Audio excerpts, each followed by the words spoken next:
c'est de là aussi que tu chercheras l'Éternel ton Dieu et que tu le trouveras si tu le cherches de tout ton cœur et de toute ton âme. Deutéronome chapitre 4, verset 29. La leçon numéro 9 d'il y a 2 semaines parlait déjà du fait de chercher Dieu de tout son cœur, de toute son âme et de toute sa force. Vous pouvez la revisiter, la regarder à nouveau. Mais cette semaine, on parle d'une source en particulier de cette recherche. Ce sont les Écritures. Bonjour, Pasteur David. Bonjour. Bonjour, Aristide. Bonjour. C'est un plaisir de vous recevoir. Bienvenue Merci, à tous les deux. merci.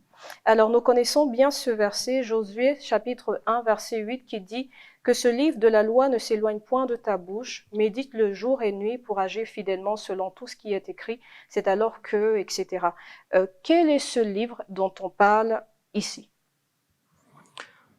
Bien, nous voulons déjà reconnaître que c'est Moïse qui introduit un nouveau ministère, une nouvelle personne dans le leadership d'Israël.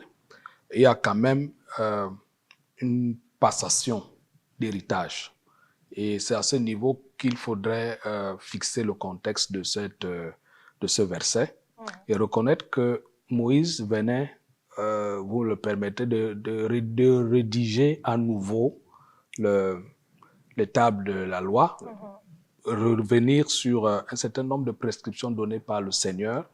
Et il fallait donc léguer cet héritage, et je crois le meilleur, à Josué qui allait conduire le peuple pour la Canaan. Et donc, je crois que puisqu'il s'agit quand même des récentes prescriptions, des derniers écrits, on ne peut que conclure qu'il s'agirait du livre de Deutéronome. D'accord. Oui, juste pour compléter ce que le pasteur vient de dire, lorsqu'on lit par exemple Josué chapitre 1, le premier verset, il nous dit après la mort de Moïse, serviteur de l'Éternel, l'Éternel dit à Josué. Donc Josué en fait continue, prend la relève après la mort de Moïse. Et donc Josué en fait est le successeur de Moïse dans la conduite du peuple. Et donc à la succession, il prend aussi tous les écrits que Moïse a pu léguer pour qu'il puisse continuer la passation. C'est comme on le fait par exemple dans les bureaux. Lorsqu'un nouveau dirigeant arrive, on lui donne les archives pour qu'il puisse savoir qu'est-ce qui s'est passé et tout, et puisse diriger le peuple de la meilleure des manières. Alors ça, c'était pour Josué. Mais pourquoi fallait-il que le peuple s'attache au livre de Deutéronome pour le méditer jour et nuit? Qu'est-ce qu'il y avait de particulier dans ce livre? Nous sommes dans un contexte d'alliance.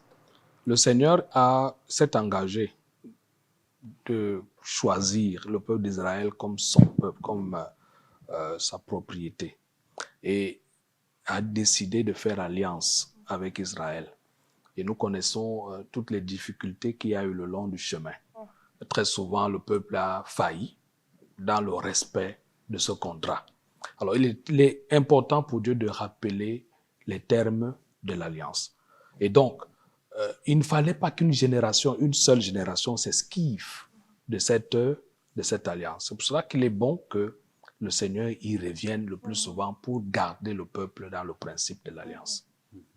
Oui, et il y a un dicton, on a l'habitude de dire qu'en fait, un peuple a besoin de se connaître d'où il vient, son passé. Le passé est très important pour qu'un peuple puisse mieux avancer. Parce que ça détermine, dans le passé, on a la culture, comment la culture s'est formée, comment on fait telle ou telle chose différemment des autres. Donc, le passé, de la semaine dernière parle d'ailleurs du fait de se souvenir. Exactement. Donc les peuples, les nouvelles générations n'ayant pas vécu avec les anciens, ont besoin donc de faire des livres, de revisiter les écrits qui ont été laissés par les anciens pour se rappeler des choses qui se sont passées. Pourquoi est-ce qu'ils sont là? Comment ils sont arrivés là? Et c'est d'ailleurs pour cela que quand on regarde comment Deutéronome est structuré, on voit que du chapitre 1 jusqu'au chapitre 11, on parle de la traversée, de comment est-ce que le peuple a quitté l'Égypte et est arrivé jusqu'à là où ils sont. Chapitre 12 ou 26, là on revisite la loi, l'alliance, là où elle est bâtie. 27 à 29, c'est là où Dieu parle de la sanction. Donc c'est super important en fait pour que le peuple sache d'où ils viennent en fait, quoi. Comment ils ont fait pour arriver où ils sont. Je pense que ce qui est important aussi, c'est que le livre est rempli d'avertissements et de mises en garde contre les pratiques des nations environnantes. Et en lisant le livre de Deutéronome, le roi de Juda, Josias, prend conscience effectivement des dérives du peuple à un certain moment et il entreprend des actions pour établir la véritable adoration suivant les instructions du livre. Et il va jusqu'à l'exécution des prêtres idolâtres et on peut retrouver ça dans 2 Rois, chapitre 23, verset 20.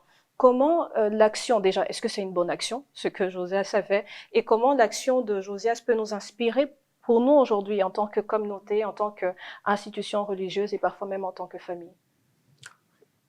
Pour analyser la gravité, si vous le voulez, de l'acte de Josias, il faut comprendre aussi la gravité du péché qui a été commis. Et nous sommes dans une situation où le peuple a commencé à s'accoutumer aux mauvaises pratiques. Et il faut le dire, le livre de la loi avait disparu.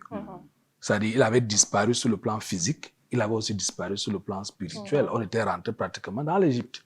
Et il devenait très difficile de ramener les gens à ce qui est correct. Donc, à un certain moment, le leader a aussi besoin de cette force, de cette hargne-là pour aboutir à des fins justes. Et nous sommes donc dans cette situation où la situation est tellement grave, d'ailleurs le roi se déchire ses vêtements et c'est un signe fort. Vous comprenez? Et donc, s'il y a des gens qui résistent à l'appel à la repentance, ça devient très compliqué qu'ils soient gardés en vie. Donc, effectivement, on voit un roi ferme dans cette décision et qui va jusqu'au bout dans cette décision. Un roi qui n'hésite pas.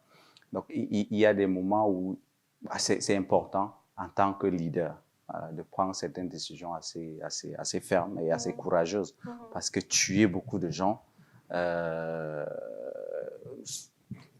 ça peut amener certaines personnes à réfléchir, à vous détester même. Mais il y a certaines décisions, il faut les prendre pour le bénéfice de tout le monde parce que quand on regarde, c'est comme une tumeur en fait, quoi. La tumeur, tant qu'on la laisse, elle évolue. Elle évolue, elle évolue. Donc la tumeur, il faut la déraciner carrément, il faut l'arracher carrément. Et donc c'est l'acte que Josias a posé, quoi.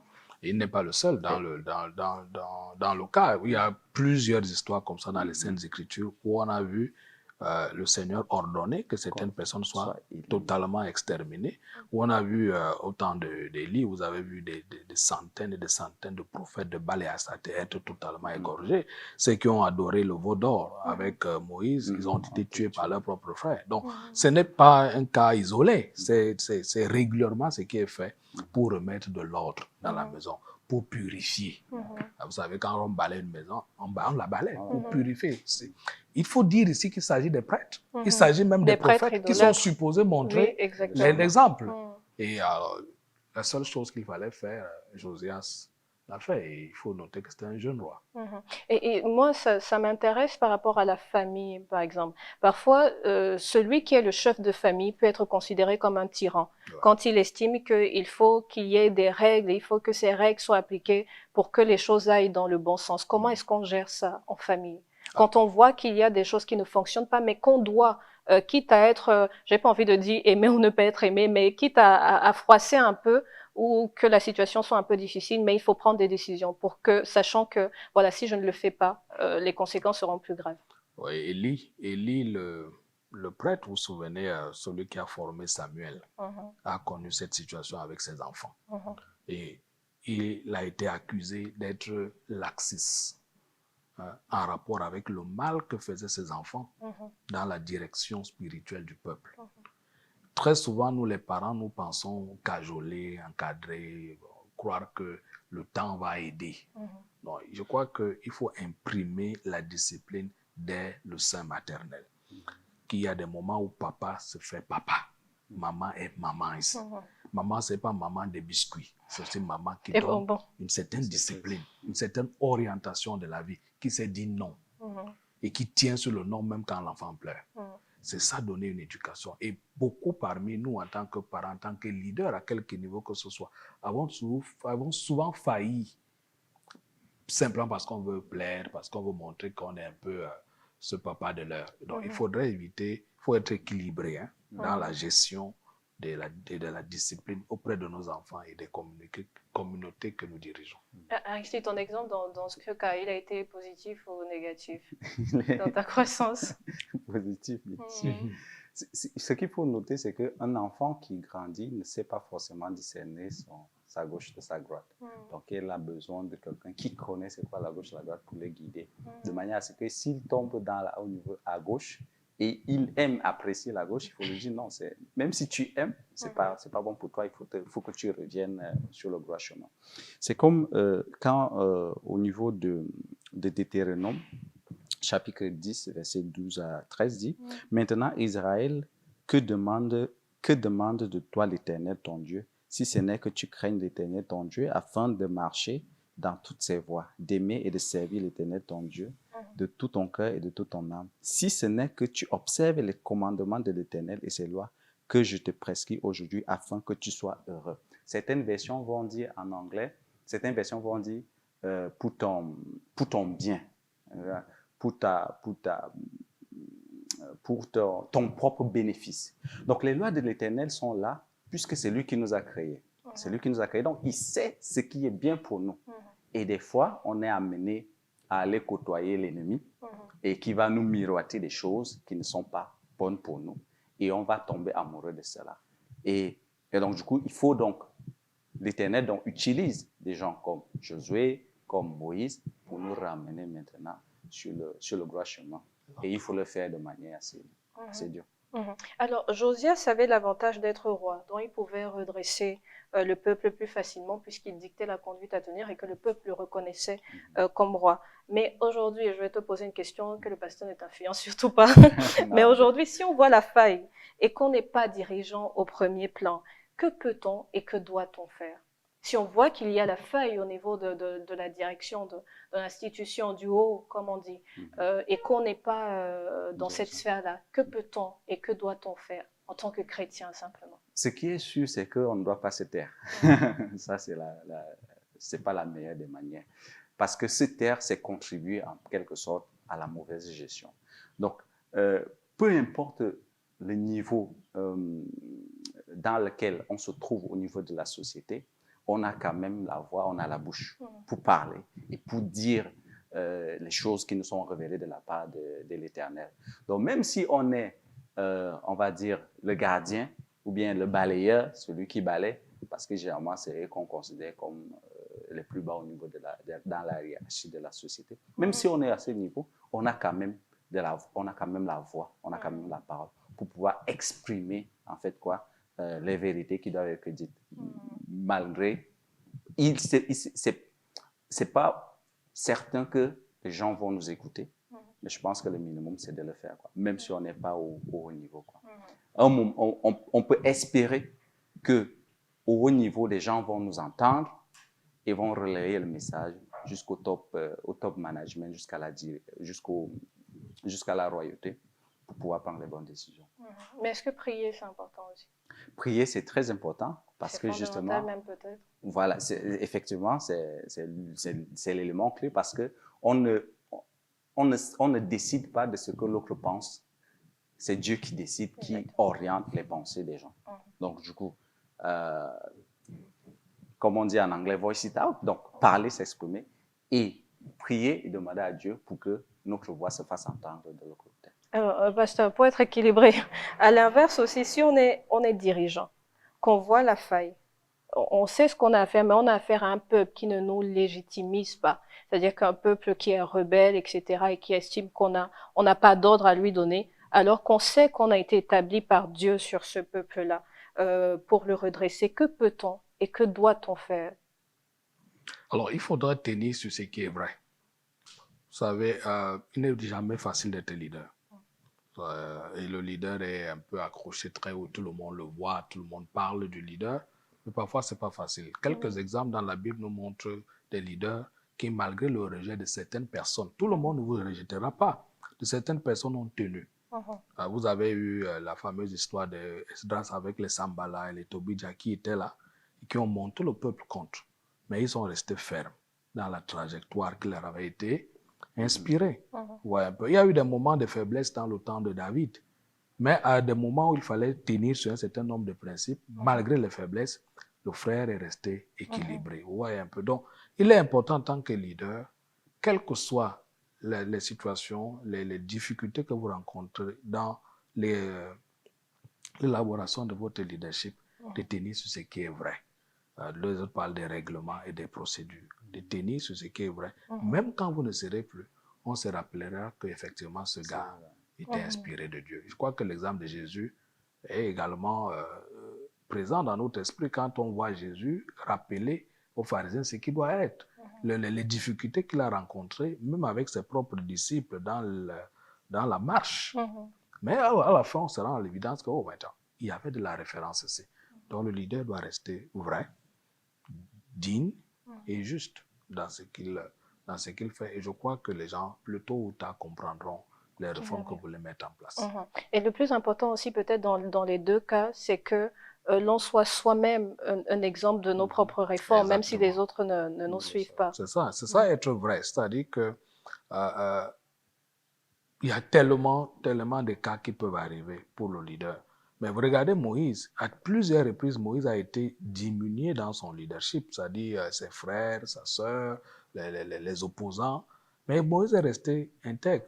Si seulement on trouvait des failles sérieuses, je ne sais pas ce que le gars allait tenir, mais il est resté sérieux, il est resté discipliné avec son Dieu, il est resté courtois même avec ses ennemis. Et à la fin, aujourd'hui, nous confessons que Moïse a fait montre d'un grand leadership. Il faut dire par rapport aux autres, parce que les leaders, vous nous accompagnez dans le leadership. L'attitude des finés qui va poignarder les Cosby et Zimri qui vont faire des rapports sexuels sous la tente alors que le peuple est en pleine crise, est un exemple de ce que, en tant que membre d'église, en tant qu'ouvrier dans la vie du Seigneur, et même dans des sociétés, même dans la famille, un enfant peut se lever et répondre. Ouais, Finé s'est levé et la Bible dit que Dieu a témoigné que non, Finé a apaisé mon cœur. Il a traversé Moïse, il a traversé Aaron, il a traversé toutes ces personnes. Il allait sauver le peuple. Donc, il peut arriver que le leader soit un peu fragile. Et il est bon que le fidèle, le membre d'église, le citoyen, bref, quel que soit le leadership que vous avez, se lève pour dire non. Et ça encore, vous avez tellement de scènes comme ça dans les Saintes Écritures où des gens se sont levés pour le Seigneur. Paul même dit à Timothée de réprimander, mais il lui dit, réprimande le vieillard comme un père, la dame âgée comme une mère, le frère comme ton frère, etc. Mais il dit quand même reprimande, mais il y a un respect, il y a une forme, il y a une manière dans tout ça. Oui, en fait, le leader, ce n'est pas uniquement celui qui a l'instance au niveau de la direction. Ouais. Le leader, c'est celui qui est capable aussi d'amener, de fédérer en fait des gens autour d'une idée, autour d'une vérité, ou autour d'un ensemble d'une direction bien précise. Donc c'est pour cela en fait, des fois, on voit le leader comme juste la personne qui est le pasteur, qui est juste là-bas, c'est lui juste qui doit diriger les choses et tous les membres restent bras levés, attendent que le pasteur fasse tout. Non, je pense que chacun de nous, on est un peu leader parce qu'on a tous appris de Dieu et de Jésus qui étaient les premiers leaders. Et donc, du coup, n'importe qui peut devenir leader et fédérer les gens. Donc, c'est ça que je voulais apporter comme plus. L'idéal, ce serait que ceux qu'on a placés à la tête pour nous diriger, principalement les rois, soient de bons leaders. Ça, c'est le cas idéal. On a d'exemples de très grands leaders comme Salomon, comme David, qui avaient mené le peuple avec beaucoup de sagesse, beaucoup d'intégrité et beaucoup de loyauté vis-à-vis de Dieu. Donc ça, c'est des leaders par excellence, on va dire ça comme ça. Maintenant, si malheureusement, on n'a pas ce genre de leader, alors on a, nous chrétiens, si par exemple, on n'a pas un pasteur ou un président qui ne fait pas bien le job, alors nous, on a, en tant qu'enfants de Dieu, la responsabilité de mener le peuple, le troupeau vers le bon chemin. Et parfois, même quand on ne se sent pas leader, on est leader en devenir toujours. On apprend des autres pour pouvoir donner aussi, pour pouvoir transmettre. Un dernier mot.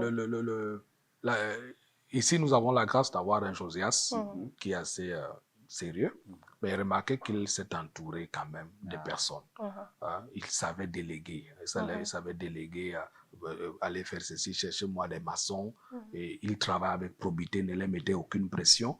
Il a su faire confiance à son équipe, il a su leur donner des responsabilités et s'entourer quand même de leur sagesse.